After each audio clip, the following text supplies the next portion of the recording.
मैं हूं नवी सती और आज की जो ताज़ा तरीन और इंतहाई एक तो खौफनाक ज़लज़ला जो आपको देखा कि तुर्की और शाम में आया और अभी तक 5000 के करीब हलाकतें बताई जा रही हैं।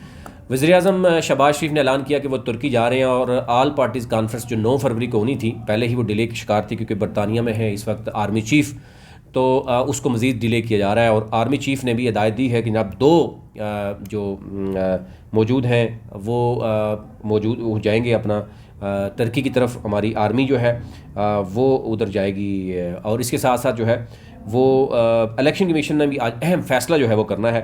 और कहा जा रहा है कि इलेक्शन कमीशन पंजाब और KPK का फ़ैसला करेंगे कि इलेक्शन होंगे या नहीं होंगे। इसके साथ साथ मुस्लिम लीग नून के जो वर्कर्स हैं स्पेशली KPK में, उन्होंने एहतजाज का ऐलान कर दिया कि मरीम नवाज़ जब 9 फरवरी को जाएगी उस दिन वो एहतजाज करेंगे। और सदर जो हैं वो अमीर मुकाम और जो जनरल सेक्रेटरी हैं मुर्तज़ा जावेद अब्बासी, उनके ख़िलाफ़ बाकायदा तौर पर बहुत ज़्यादा शिकायत के अंबार लगा दिए हैं और इस तरीके से जो है वो इस पर करेंगे। लेकिन इस वक्त क्योंकि तुर्की के जो हालात हैं और फ़ौजी 2 पाकिस्तान 2 फ़ौजी दस्ते जो है वो फ़ौरन जो है वो रवाना कर दिए गए हैं तुर्की की तरफ।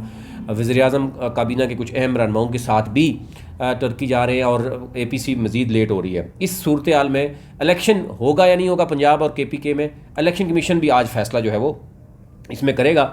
इसके साथ साथ जो है वो आज क्योंकि काबीना का इजलास अभी हो रहा है, उसमें कहा जा रहा है कि बड़े अहम फ़ैसले भी होंगे और देखना ये होगा कि क्या होगा। साबिक़ सदर मुशर्रफ जो हैं वो उनकी आज तदफीन जो है वो कराची में हो रही है, उनको वहाँ से लाया गया, उस पर भी मुख्तलिफ़ तरह की जो चीज़ें जो है देखी जा रही हैं। लेकिन साथ साथ गिरफ़्तारियों का सिलसिला चल पड़ा है और इवन जो निगरान हुकूमत है पंजाब में उस पर बड़े सवालात उठ रहे हैं कि उन्होंने बाकी जो रहनुमा हैं स्पेशली परवेज़ इलाही उनका कल घेरे में रखा गया और फिर मज़ीद। और दूसरी तरफ तहरीक इंसाफ ने जो है जेल भरो तहरीक भी शुरू कर दी है और उसमें शाह महमूद कुरैशी साहब सबसे पहले आई जी मैं अपने आप को पेश करता हूँ।